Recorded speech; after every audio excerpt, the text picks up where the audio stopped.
Making a video. Hey. Okay, still a little bit deaf, but I'll have to work it out. Or something.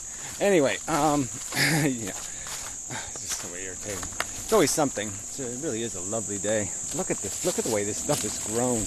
Because these trees fell down, sunlight finally hit these spots, and these weeds just went crazy. Anyway, full of ticks, no doubt. Their nemesis. So I was thinking about this word expertise. Laura Layla made a video, and she threw the word out there, and the words come up, and blah blah blah. And this whole idea of humility, and I just find the conversation sort of irrelevant to anything that matters. I just don't think you can be an expert in philosophical overview. I don't know. I don't think there's a way you could define expertise or define exact qualifications beyond the fact that you do have to have some sort of general knowledge about how the world is created.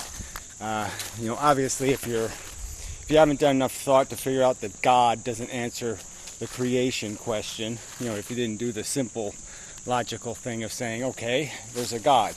Oh, wait a minute, who created the God? He came from nowhere? Oh, that's not an explanation then. That's an unexplanation. That's no better. Evolution is a more rational explanation of our presence than the idea of a God that with infinite knowledge that came from nowhere. Well, I'm just saying, so that's just a simple amount of work you have to do to acquire the skill to analyze the God theory and dispose of it. It just takes almost nothing, right? That's almost a nothing effort. The evidence has no credibility, and the suggestion on its face is destroyed because it doesn't answer the question of creation. It doesn't answer the first cause question at all. It's useless as a first cause solution because it basically says the most complex thing in the universe came from nothing, and that explains how the less complex things got here. Silly, unspaced, illogical, nonsense. Anyway, so you don't have to be an expert in anything to do that. You just have to use your imagination a little bit, take it one step further, and say, oh, that doesn't answer the question. So then in this overview of what's going on, philosophically, so they have all these words, ontology, ontology, all this technical philosophical jargon, normative, whatever the other word is, all this nonsense, just a theology, whatever. It's all this about what? What is the thing you're attempting to do? It's just describe reality. How's the reality work? What's the game we're playing? And so, you just don't need that much complex knowledge unless you're speculating that God is in string theory, or God is in the quantum or the photon, magically bouncing around in a random manner, controlled by the mystery forces. Unless you're making that argument, you don't need a bunch of qualifying knowledge. You just need a general understanding of the mechanics, the up-downness, it gets cold, it gets warm, the planet revolves around the sun, changes temperature because it tilts, and its orbit is not perfectly round, so it moves closer to the sun and further away from the sun, blah, blah, blah. All these different little factors control, the moon controls the tides in the ocean. So a few physical facts. You get the idea of the game we're playing. And the game we're playing is this evolution game. That's our origins. And the bigger question is, okay, once you accept that, and you accept how we were constructed, and what environment we lived in as we were constructed, the bigger question might be, are we more than that? So people would say, yeah, we're more than that. We're more than the process that made us, because now we're doing this intellectual thing, when we're talking about things that are important. But it must be conceded that much of our daily activity has to do with the gratification of cruder parts of our biology. The old lizard wants to get fed, and the monkey wants to get laid.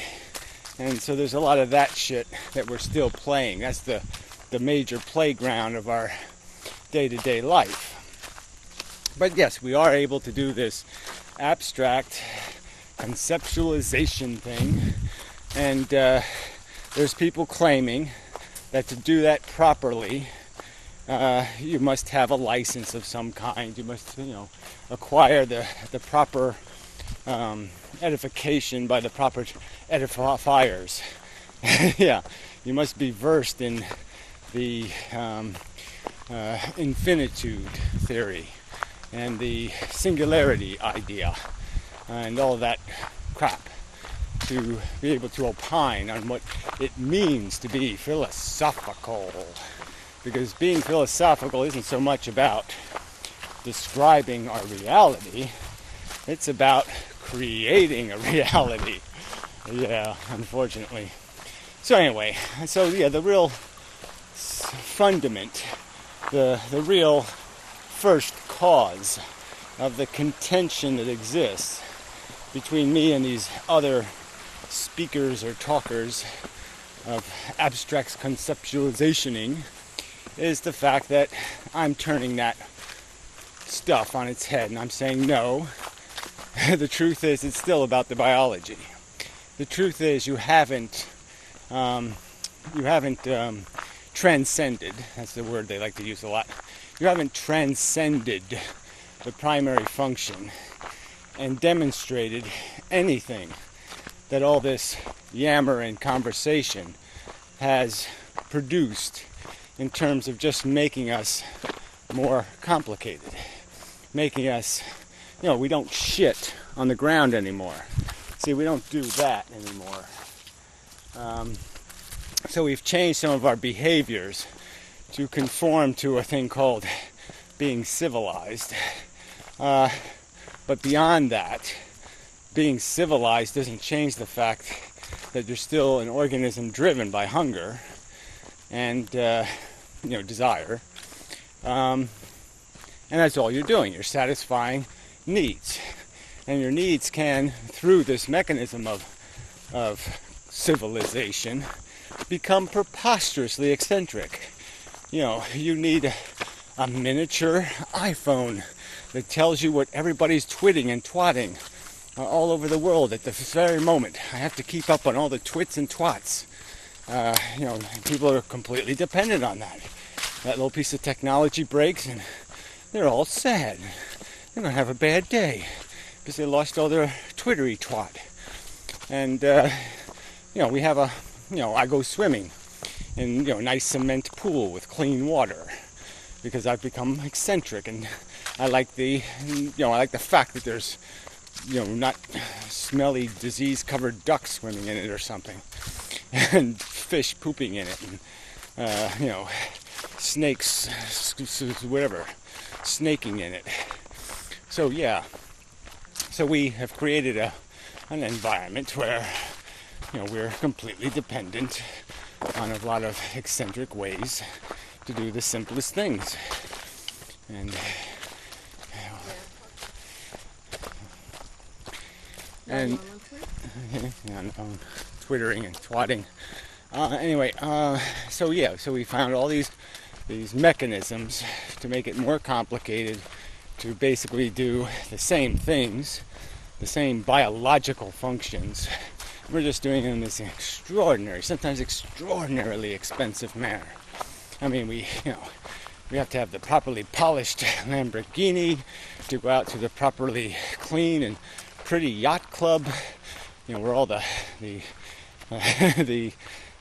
unintellectuals are kept out, and play a proper little game of whatever, polo, riding our $50,000 polo horse, and extremely, preposterously eccentric ways of rub its belly and it goes ha ha ha, You know, and that's all we're still doing. We're still just scratching itches, tickling each other, except now we're doing it with this insanely bizarre Edward Scissorhand kind of abstract tentacles of technology and bullshit, traditions, silly. Salute the flag, play the song. Do, do, do, do, do, do, do. Yeah, I mean, he won the gold medal. Raise the flags, play the national fucking anthem. Yeah, all of that crap. You are a disgusting whore, but the greatest singer I've ever heard. You win American Idol. Oh! Yeah, and we're calling that a real philosopher sees the value in all of that crap, that absolute fucking crap.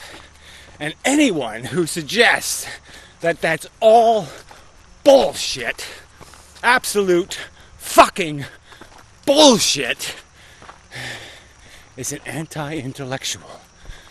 Yeah, and that's what this is all about.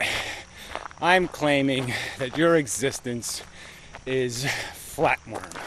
You're just a fucking flatworm with radar and sonar and digital radar tuning and 3D poopavision and, you know, atomic smelleritis. You got all this little add-on crap, but you're a flatworm. You're just a little eeker trying to find a way to get your fucking flat belly rubbed. And that's all.